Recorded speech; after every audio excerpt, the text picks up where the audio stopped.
wetland habitat along the Rio Grande. Long ago, more than a century ago, the floodplain was full of a mosaic of natural habitats. There were oxbow lakes and multiple channels of the river and meadows and bosques and wetlands. And over the past century, we've lost most of those habitats. And it's particularly impacted our native fish populations in the river.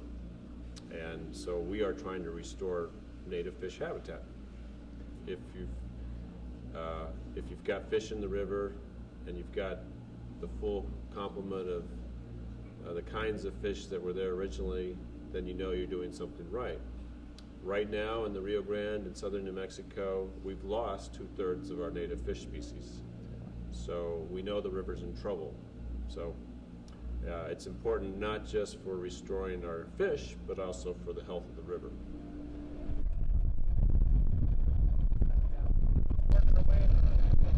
Well, the goal of this particular project is perennial fish habitat for native fish that can be found in the Rio Grande.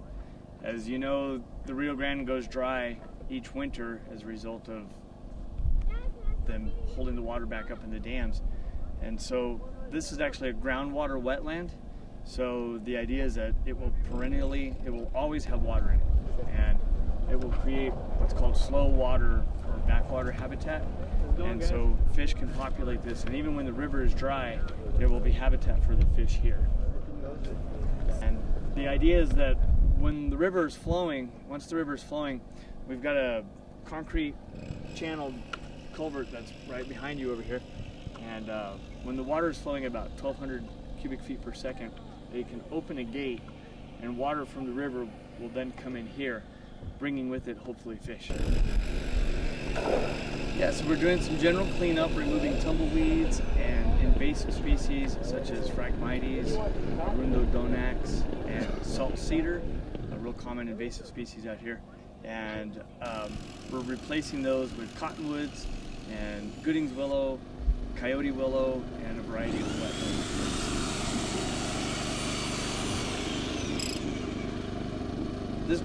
This project is just kind of sets a precedent in terms of the amount of collaboration, the number of agencies and stuff that has had to come together to make this project happen. And so the fact that it is happening is fantastic and demonstrates what great things we can do when we all work together. So it's really exciting. But this particular project is a partnership with the Southwest Environmental Center and the City of Las Cruces, which is providing groundwater rights to support the project, and the U.S. section of the International Boundary and Water Commission, which is also a partner. Actually, we have another project similar to La Mancha. It's just in the initial stages, planning stages right now.